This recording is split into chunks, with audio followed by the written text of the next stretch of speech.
And I'm live again. I want to talk about Kanye because too much is coming out. Too much is coming out about Kanye. And, you know, I've been sharing some information about how, it's not deep research, but let's talk about it. Thousands, who knew? Thousands of black men owned slaves in the 1830s, 1840s, all the way to the 1860s. So let me invite some people in. I'm in transit. I'm traveling today, but I wanted to discuss this really quickly, and hopefully, let's see. Let me invite some friends to watch. It's Friday. I believe it's Friday. We're going into the weekend, and I just wanted to talk about this real quick because I'm so tickled. Look, this was what inspired me to come on. Somebody just called him Meat Davidson. Charlemagne the God is sharing a story right now that Kanye West said. Please share the video, thank you, and tag some friends in because I want to get everybody's opinion on this because this is fucking insane, and I've been getting a lot more information. I wanted to chime in on that as well. I would go to Twitter, but they don't have Periscope anymore. I'm so old. I'm late. But look at this. Kanye West called Charlemagne the God and said, help me. What you want? He said, Pete Davis is my friend, Kanye. What do you want me to do? He said, they're going to make Kim Kardashian the next Marilyn Monroe. And you know what happened to Marilyn Monroe? We got to help Kim.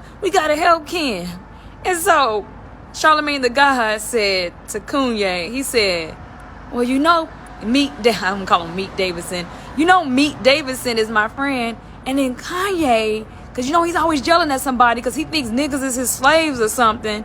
And then I'm going to put this in perspective. Please let me know what you think about this whole Kanye debauchery because it's been happening so fast. And some people are just getting caught back up. Some people are just seeing the clips. I played the entire Drink Champs interview on Fanbase, which is a black-owned social media app. It's like the black-owned Clubhouse. And then they took the interview down. So I was like, oh, shit, I'm glad I did that. It's good to be timely. But this is what I thought was so funny. Kanye said, now get this. He told Charlemagne the God, was like, look, Pete Davis is my friend. What do you want to do? He said, my wife is out there fucking a white boy with a 10-inch penis, and you won't help me. Yo, I just fucking died because somebody in the comment section on Instagram, because rap.com put this out, and somebody called him Meat Davidson. So Kanye's like, I make fun of his name. I call him Skeet. That's not a good name for somebody that's dicking down your wife. Excuse my language. Oh, such a potty mouth. But I wanted to get y'all's comments because I wanted to talk about this really quick and how Kanye is not necessarily wrong about what he's saying in his interactions in Hollywood, but everybody knows you can't be calling out the Jews. Everybody knows. So I'm still inviting people in. Share the video, and then we'll get to it because I really want to just go ahead and get into the conversation here. So ping some friends. Let me know what you think. He wants the black community to help him right now. He wants us to go Black Lives Matter. Kanye West wants us to go Black Lives Matter and help him win his wife back. So I wish I can get my sister in here because she's huge. She supports Kanye and she likes Candace Owens, and I'm just like, hell to the no. So excuse me while I just ramble on here. I'm trying to invite a lot of people in. Some of my top people. I got a lot of top people. And let me know what you think. I'm just gonna invite. Okay, great. Hey, Jasmine. Yes, Charlotte. Why is Charlemagne a coon? Because he wouldn't help. Look, Kanye wants the black community to help him win his Becky Karen back so he can go and stalk black women online. Look at how we dress, and he can go back and teach Kylie and Kendall and Bruce how to dress like black women. So he can go make them the fly girls. Okay, hey, what's up? So we're supposed to go and march for Kanye. So I just wanted to get this on the record. So something happened in Hollywood, and I remember when the streaming numbers about Kanye came out, and it said, Kanye has over 1 billion streams. I want somebody to explain to me how Charlemagne's a coon. Charlemagne is he got his own empire to run. So explain to me how Charlemagne's a coon. So this is what happened. They came up with the streaming numbers to say who was the #1 streaming artist, I guess, of this year or last year. So I don't even think they have the numbers for this year. So for let's say 2021, like according to Spotify and Apple Music and all those things. So I was really surprised by some of the names, but I believe Drake got over 1 billion streams. I was surprised Kanye got over 1 billion streams. I mean, I love his gospel album. Like, imagine that an atheist that loves a gospel album, but it's so good. It really is. Jesus is King is really, really good. And so anyways, Kanye is still getting over 1 billion streams. So I remember I went to bed with that information. I don't know why I meditate about Kanye, but it's just so fascinating. I love business. So I said, wow, I wonder, are these companies, because a lot of them have a large population, they're a large employee base that are Jewish. So I went to bed that night thinking, he still got over 1 billion streams. I wonder, are these streaming companies going to remove Kanye? And I just want to call him Kanye so bad. Somebody call him Dunye. I am loving all the memes. You comment below. Let me know what you think about some of the funniest memes. What's some of the funniest memes? Or do you just think we are feeble-minded and we're not smart enough? Because I feel like everybody's saying we're not smart enough. You don't, because you're not woken up. Because you're not woken up to understand what Kanye's saying. I work in Hollywood, so let me break it down for you. This is why I wanted everybody to get here. So clearly, I'm sorry I'm traveling. It might be a little bit loud from time to time, but for the most part, we should be okay. I'm sorry, I'm in a transit mode right now. So I went to bed thinking Kanye got all them streaming numbers. And that's one thing they can't stop. When people are blowing up, wildly popular, people gonna go listen to the music on the internet. Numbers going up. Stream numbers going up. So I said, I wonder when they're going to start cutting some of them streaming contracts. I wonder, is his record label going to cut his distribution deal? And I just thought that, I said, but at some point, they're going to start cutting Kanye's deals. I went to bed, woke up the next morning. Here comes Ari Emanuel. Oh, I can't even, I'll be talking to y'all, but I'll be like, I know, I'll be trying to bring y'all up to speed. I know y'all don't maybe know who Ari Emanuel is, but how do I say this? It was a show on television called Entourage, and Ari Gold was based on Ari Emanuel. His brother is Rahm Emanuel, chief of staff to the Obama White House, later becomes the mayor of Chicago. We're talking about the Emanuels, okay? Ari Emanuel penned an op-ed piece. I'm just putting this all together. In Financial Times magazine. It's just, get this. Calling for all these companies to boycott Kanye West. All right. So if y'all not gonna come in, hold on. Let me go invite some more people in. Let me go invite some people to watch. And if you want to come in, you want to be a guest, I think you could just do your audio only. I'm gonna start doing that more. Let me invite some people since y'all don't want to talk. So let me tell you, Ari, y'all, this is very, very important. This is deep. This shit is deep. You know I wouldn't be talking about it. I don't even come on Facebook like that anymore. Ari Emanuel penned an op-ed piece in Financial Times, the newspaper, calling for all his Jewish cohorts, besties, business partners, and associates. Why is this important? Because I didn't realize this till today, because I didn't want to read the whole article, or maybe it was a paywall and I didn't want to pay for it. He said, this is what Ari Emanuel said. I am so proud of my clients, Maverick Carter and LeBron James, for canceling the episode with Kanye West. Y'all, this shit is blowing me. That is upsetting. And Kanye, I really want to ride for Kanye, whatever you want to call. I really want to ride for him. Okay, so Kanye said this, and my numbers are a little bit different. My numbers are skewed. Give us a few points on and off. So get this. Kanye says about half of the entertainers in Hollywood are signed to the Jews. Now, I've been saying this. I probably got myself blackballed in Hollywood, but if y'all really knew who I was, you know that wasn't true. But I don't know. I guess I've been canceled. I get canceled by the black community more than I get canceled by the Jews. The Jews was just like, what's her problem? But I feel, and sometimes I think Kanye's listening, and I was happy that Kanye said that. Thank you, May. Thank you for listening. And give me some hearts. I need hearts. I need likes. Give me hearts. Give me likes. Okay, because y'all, this is so deep. This is so much. And share the video. Thank you so much. Yeah, somebody shared a video of mine a few years ago. And I think they were Army buddies, sisters in the Army. And somebody shared my video, and I didn't even realize they shared it. And I said, because somebody else could use this advice, right? And this girl, this girl ends up becoming like a customer of mine. She comes to me for spiritual, emotional advice, and we became really good friends off of somebody sharing the video. So it might not be you that could use this message, but it might be somebody in your network that could use this advice. Y'all, I ain't putting myself out here on the line for nothing, okay?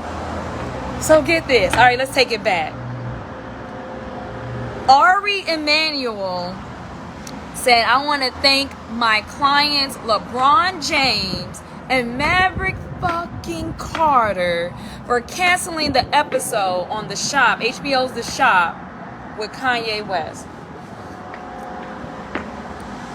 If Kanye can't convince me to get on his side, it's going to be the opposition from the Jews that's going to bring me to Kanye's side. And I really want to talk about this. And I'm going to try my best to download this and upload this to YouTube. Kanye said more than half of the black entertainers in Hollywood are signed to Jewish agencies. I said 98%, Kanye, of the NFL. 99% of the NBA. It ain't but what? Maybe about a dozen men on the NBA teams. 53-man roster in NFL. Head coaches, all signed. Give me peace, please, please. This is very upsetting. So 98% of the black men in the NFL and 98 to 99% of black men in the NBA are signed to Jewish agencies for professional business services. Now get this. But there are no Jews, there are no white, Hispanic, Latinos that are signed in the NFL or NBA or even Major League Baseball to black-owned agencies. Does that seem fair? So I just wanted to say, everybody has a choice in who they want to represent them. Everybody has a choice. If you think the Jews can do a better job for you, then so be it. And I'm going to say this. At one point, Kanye West, it's just so easy to say that now. At one point, Kanye also was represented by these same Jews. And so when you get too close to the sun and it burns you, then whose fault is that? You got too close to the sun. But he wouldn't have these talking points if he didn't have the experience. So I just kind of want to echo that and put that out there. And I'm going to tell you what I think this means on a deeper and spiritual level. Thank you. Thank you to those that are listening. And thank you to those who give hearts. I appreciate that. I think this is his karma. And when I say his, I mean the black male's karma. All right, let's go back. If 99% of black men in the NFL and NBA are all signed to Jews, Kanye says 50%, I say 90. And then none of those white Jews, white Hispanics are signing to black agency. That means they're dominating the entire market space. Okay? So Kanye's not wrong. But at once upon a time, Kanye was signed to these same Jewish agencies. And so what he is calling for at this time, he wants the black community to rally around him so we can help him repair his marriage to an Armenian Kurd, Middle Eastern Caucasoid. He screamed. I think if y'all go to Instagram, or it's circulating the memes right now, he yelled at Charlemagne the God. Like, what are we supposed to do in these private situations? He said, this white boy has a 10-inch penis, is dicking down my wife, and you won't help me. I feel like that is such an invasion on their personal privacy and their family matters. And then when he's beefing with Kris Jenner, then he's yelling at her about what's going on with these black kids. Donda's gone. They got their white grandmother is still alive. So all they know for a grandmother, they're not going to ever know the black grandmother experience. They're going to always and forever only know the white grandmother experience. So when does his kids become black? So when he's yelling and sharing all these personal details, I'm starting to realize what Kanye wants. And this is where karma comes in so many ways. He calls Black Lives Matter a fraud, a scam, whatever, a sham. But he wants us to act in the same manner as a Black Lives Matter when it's time to rally around him and his causes. But I am not interested in raising the estate of a Becky Karen. I want to see black women married. I want to see black women happy. I want to see black women successful. I want to see black women winning contracts. I want to see black women getting their products on the shelves. I want to see black women doing professional business with black vendors and black makeup, photographers, publicists, accountants, lawyers, agents. That's what I want to see. Is he positioning himself as a spiritual vigilante? Yes. That's why he keeps naming the Hebrew Israelites. That's why he keeps pandering to them, because that panders to all the Christians. So when I have noticed in studying Kanye's cadence, when he's losing the point, when he's going off into his dissociation disorder, the way he brings it back is to go back to God. Because with the black community, he knows when I'm losing the black community, because I'm talking about George Floyd and fentanyl, he knows he can go right back to God. And the black community will be like, whatever he said God. That's why he went and did the gospel album. And then at the same time, I'm listening to, Selah on the gospel album. And then he comes on, you're such a fucking hoe. I love it. Your boyfriend is a joke. McLovin. And I'm like, but Kanye even came out and said it. He said, when I talk about you such a fucking hoe, that goes number 1 on the Billboard. But Jesus is King ain't making the Billboard charts. So I'm like, make up your mind. I hope you guys can hear me okay. Thank you to the people that are tuned in. So that's what's happening. But I wanted to talk about this really quick because I'm saying a lot of stuff. I'm providing a lot of information just to kind of wrap up this video. My research has taken me to very, very deep academic studies and tapping into the U.S. Census Bureau. All right? And I really this is where I'm so happy that I get to come full circle in life. Because the things that Kanye says is upsetting. The thing that Kanye says, it is a fact upon that realization, but then you got to take a step back and say, what's the underlying message here, and what's the real deal? So, according to my research, and this is all verified with the United States government, federal government, the U.S. Census Bureau, in 1830, more than 3,777 freed Negroes owned slaves. Pause. I shared this information on Clubhouse, and someone said, well, there were millions. If that was so, then there was millions of white slave owners, and that's not true. I actually have the numbers. I actually have the names. I actually have the states. I actually have the county records, okay? I know how many slaves they owned. I know the ages and the age range of these slaves. So I want y'all to just roll with me here, all right?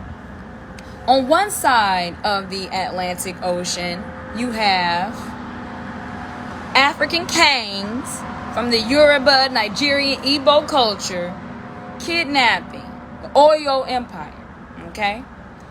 The Dahomey tribes. On one side of the Atlantic in Africa, off the West African coast, you got black kings capturing neighboring communities, tribal villages, and selling them into slavery, into the Caribbean, into the Americas. And then in the same time frame, you have wealthy black men, because you can say black women all you want to, but black women didn't even have rights. Women didn't even have the right to vote. Women didn't even really have the right to own property. It had to be inherited, and then she had to contest that in court. So you had also black men as proprietors, as business owners in the Americas, the state with the largest number of black male slave ownership. The black men that owned black male slave owners was in Louisiana, and I think Kentucky, and then South Carolina's teetering there somewhere. And for somebody to say, well, there was millions of slave owners, no, there wasn't.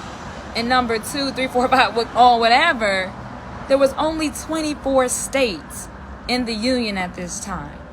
So as I'm hearing black men complain that they are not getting business deals and contracts, and people are not being good business partners, let me tell you something.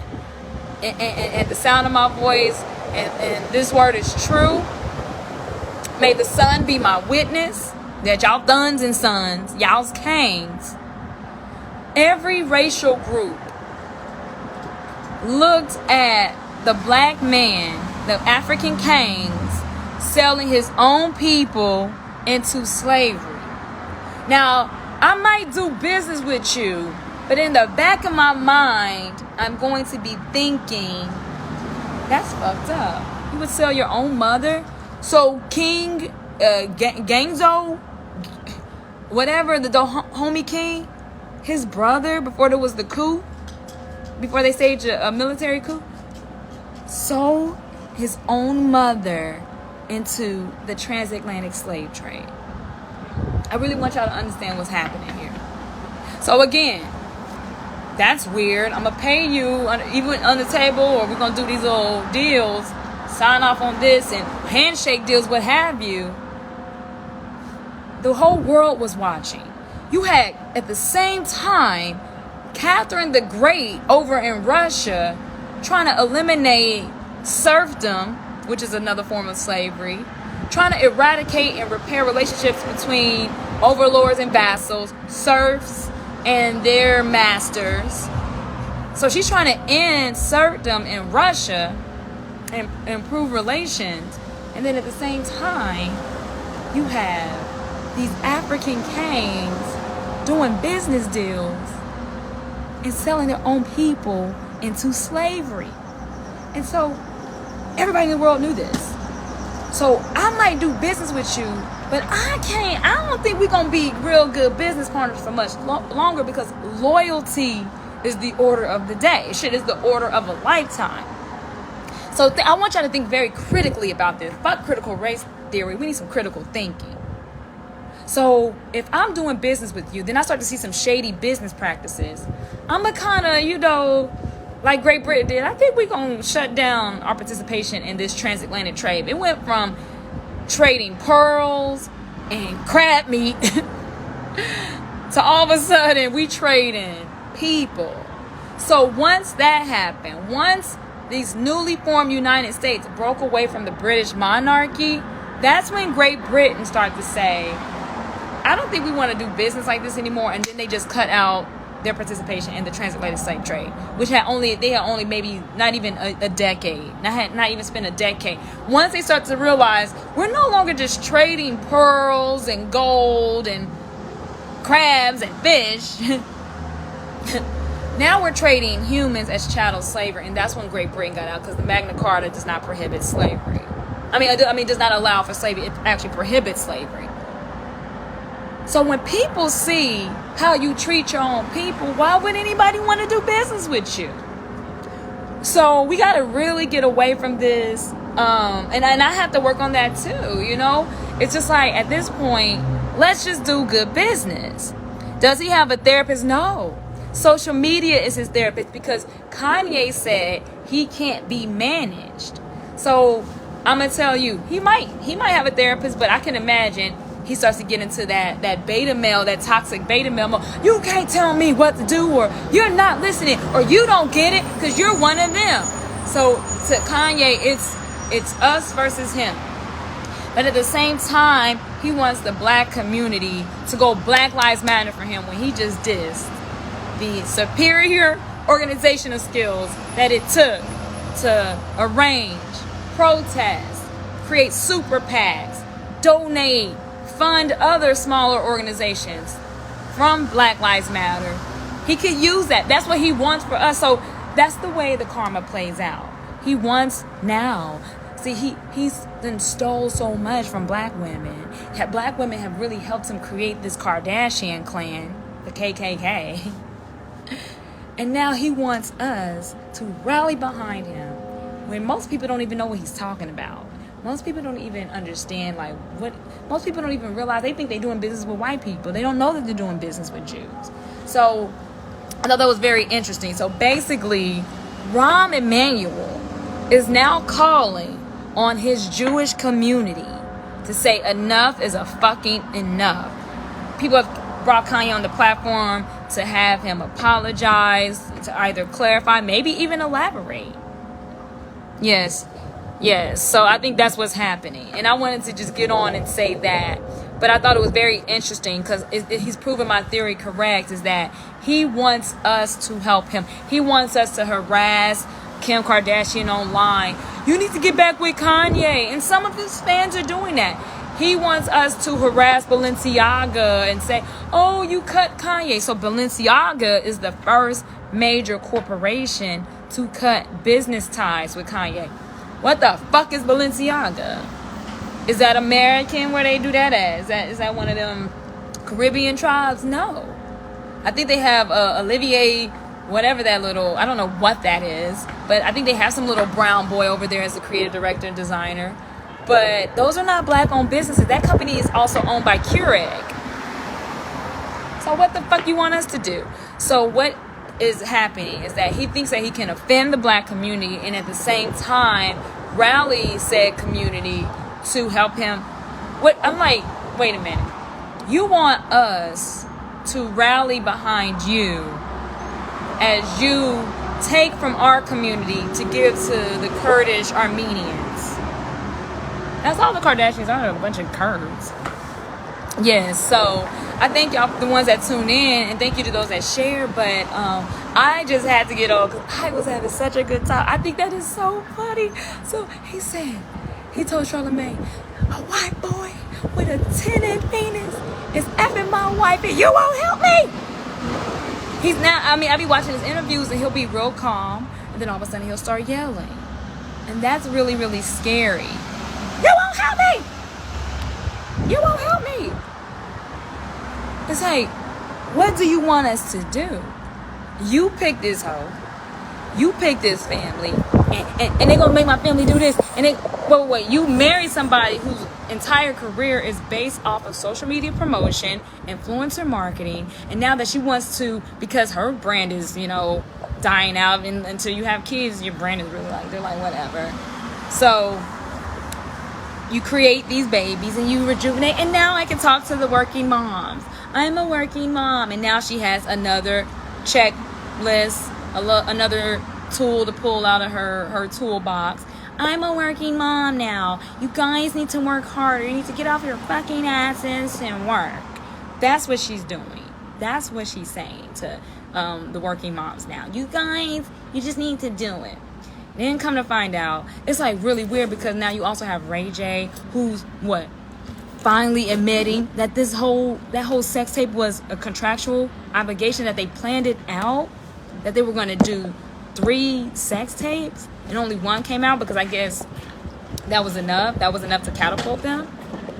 And so Kim was like, oh my gosh. So Whack 100, because I even called out Whack 100 on this. I was like, Whack, there ain't no other taste. That would have been came out. Whack was like, calling me a liar. He's all on Clubhouse. Like, you call Whack 100 a liar? I'm calling his fucking bluff. So Whack 100 was like, I seen there's another tape. There's a second sex tape. And so he said, there's another sex tape. And I'm like, motherfucking, there's no fucking way. And so Ray J just put this out not even a month ago, that they had coordinated the whole thing to do 3 sex tapes, which they did, and they gave it to Vivid. I've noticed that Vivid has since closed its offices, probably with citing the pandemic and all the, you have to wear condoms now in California porn industry, so they probably just went over to Vegas or Arizona somewhere. But I think in California now, they have to wear condoms in their pornos, and I think they think that ruins the porno experience, so they closed production. So Vivid used to be out in North Hollywood, and I think it's pretty much gone. But anyway, that was a really big company. Like, if you had a sex tape, you go to Vivid and they know what to do with it. So yeah, so Ray J's just now showing us this. So we listen and we watch and we observe these white women for years imitate the fly girl, around the way girl style of black and brown women. We sat by while our own men in our own communities compared and contrast. And then for Tyga to come out and say, oh, I told Kylie everything she knows. Oh, I told everything she knows about fat. Well, where the fuck you learn how to dress a woman? Where the fuck you learn how to dress? From your mother, from your sisters, from your cousins now, from your best friends, from your homegirls, from probably your ex. So you sit and you watch black women, and it's not like we can't feel our essence. Like, when people imitate us, like when J-Lo was hijacking Ashanti's vocals, you don't think Ashanti felt that? She gave the bitch a reference track, and the bitch said, I'll just lip sync the reference track. So the bitch that made a whole career off of J-Lo, that made a whole career off of imitating Selena and hijacking Ashanti's vocals. So you don't think that there should be some reparations for that? And I hope she got paid. But the fact that the information came out, well, 10 years too late. And it's like, why didn't anybody say something at the time? Because I was wondering, I was like, a lot of these J-Lo songs kind of sound like what Ashanti's doing, you know? But I'm like, okay, maybe that's the new sound now, you know? It's kind of like when Janine Aiko, you know, she does that little, baby, I'm a baby. You know, because she's trying to appeal to the pedophiles. A baby. That becomes a genre. So they say, oh, that's popular. People like that. Let's duplicate it. Let's replicate. Great. So I just wanted to point that out. First and foremost, Kanye's upset because his name is not Skeet no more. Sorry. Why did we have to know? So right now, they're Charlemagne the God from The Breakfast Club, media personality with his own show, I think even on Comedy Central. So Charlemagne the God is putting out audio with him and Kanye, or he's talking about it at least. He's recalling the story in which Kanye West says, I guess Noriega or somebody was like, you know, Charlemagne and Pete are friends. You know they're friends. So he calls them up. This white boy with a 10-inch penis is digging down my wife, and you won't help me. You won't help me. So Charlemagne was like, what do you want me to do? And that's a really good question. Like, what? You want us to help you repair your marriage? We didn't tell you to marry her. You didn't invite us to the wedding. You don't invite us to the kid's birthday party. But he wants to. And also, it's a little bit. I'm gonna ask y'all this about Kanye. Have y'all ever seen a Kanye interview where he stops to ask the interviewer, "How are you doing today?" Does Kanye ever stop and say, "Hey, to my followers, how y'all doing today? You know, I'm going through a lot, but I want to check in." He don't give a fuck about if we going through something. Like, the Jews could be harassing and torturing us in real life, and we suffering in silence, and he doesn't stop and say, hey, does anybody else have this experience? No, because only his life matters. He's an extreme. Not only is he a psychopath, not only are we watching schizophrenia in real fucking time, because a lot of black men have been diagnosed with schizophrenia, especially the religious ones, especially the religious ones. So all these people are undiagnosed or even diagnosed, taking his meds, not taking his meds. But notice this, he was on Drink Champs, and he's probably on some type of medication, on and off. I don't know. I don't give a shit. But he's drinking, and he's talking about some real serious stuff. And so while you talking about what was in George Floyd's system, we sitting here watching you smoking blunts and drinking and mixing Douce, induced by the Douce. And so I just want everybody to I just wanted to really point that out. I might talk my shit, but I am definitely not going to go back and expect the same people I'm talking shit about to rally around me. You think I'm about to be sitting here pointing out the fact, hold on, let's go back to these numbers. That's my next point. That in 1830, 3,777 black men on record with the U.S. Census owned slaves. Anywhere, on average, it looked like it was, let me think if I can remember. I remember the ages were ranging from like 25 to 100 on most plantations. And these plantations, for the most part, had anywhere from 5 to 10, but even some plantations had up to 100 slaves. And get this is a part I didn't really get to say. You know how black men are always telling black women to submit? If she would not submit, if he purchased a black woman off the plantation, because the black men were using the slave plantations as whorehouses, he was most likely advised by other black men to put her into a probationary period. And once she was on probation, she had to clear so many times, a few years. She had to act ruly.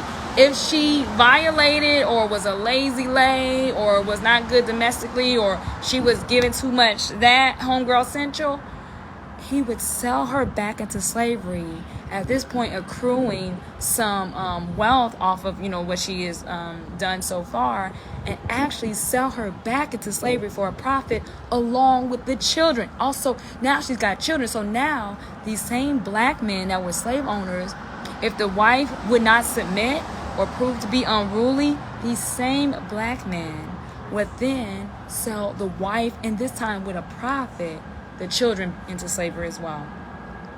So while y'all want to yell about the whites and the Jews and this and that, and then get this.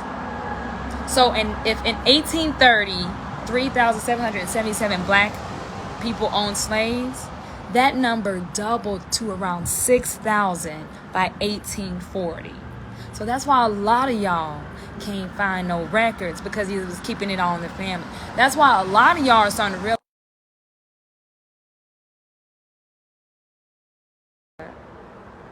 it was a black man that owned your family. And they called them Negroes at this time. Those are a lot of probably your Spanish Moors, your Spanish and your European Moors, not the North African Muslim Moors. No, we're not talking about the Muslims. We're talking about the Christian Hebrew Israelites, okay? So then, by the 1850s, leading all the way to the Emancipation Proclamation, at this point, now, they stop counting and accumulating information on the racial makeup of said slave owners. So right when they were getting close to the emancipation and manumitting the slaves, they stopped tracking the racial biography and background of said, and I think they stopped even asking that. Oh, well, they always got the age, but then they stopped asking the race. So Carter G. Woodson, upon realizing that a large number of black men owned slaves, went and did the research and then broke it down by name. First he did it by state, by county, by name, how many slaves they owned, and their age range, and how many were in the household all together. So from what and I know this information is whatever, people don't care, but let me tell you how this information has been received. once people learn that black men own slaves, once they realize that black men also own slaves, all of a sudden slavery's okay. It gets a pass. It wasn't, all of a sudden slavery's not that bad. So I'm going to keep spreading the news and information. Found out a little bit more information. And thanks to the work of the Free Negro Journal of that time that said we need to stop, and said I want to do this research now so it won't be a tedious and difficult task for those in the future.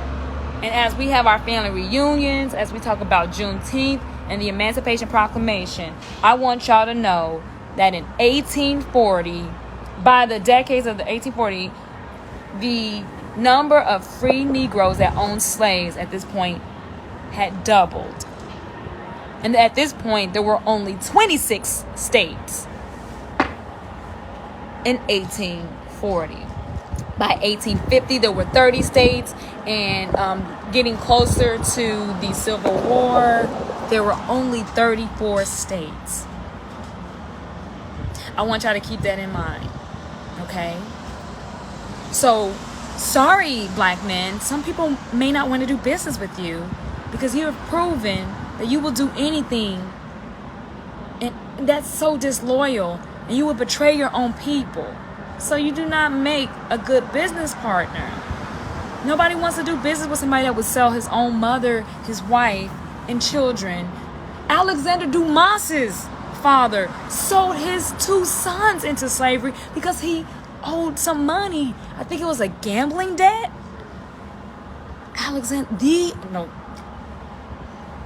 The Alexander Dumas, his own father, sold him into slavery. That's what they were doing. So do not get fooled by all of a sudden now karma is ringing out and they want us to have their backs. To that we say, no thank you. No thank you. And no thank you. But thank you so much for tuning in. I'm going to share this video out. I'm going to download it. I'm going to share it on YouTube and Twitter. Share the link. I'll make sure I'll turn it up. But go back and watch the video later because we talked about a lot with the industry. I just had to give y'all some quick points. Make sure you watch this video so you can understand some of the plays that are happening in real time in Hollywood. And I want to remind everybody, Ari Emanuel is on his Juiceade, and he's calling for all of his Jewish businesses and other companies, major corporations, I think on an international level. The motherfucking Ari Emanuel, brother to Rahm Emanuel, is calling for corporations to boycott Kanye West.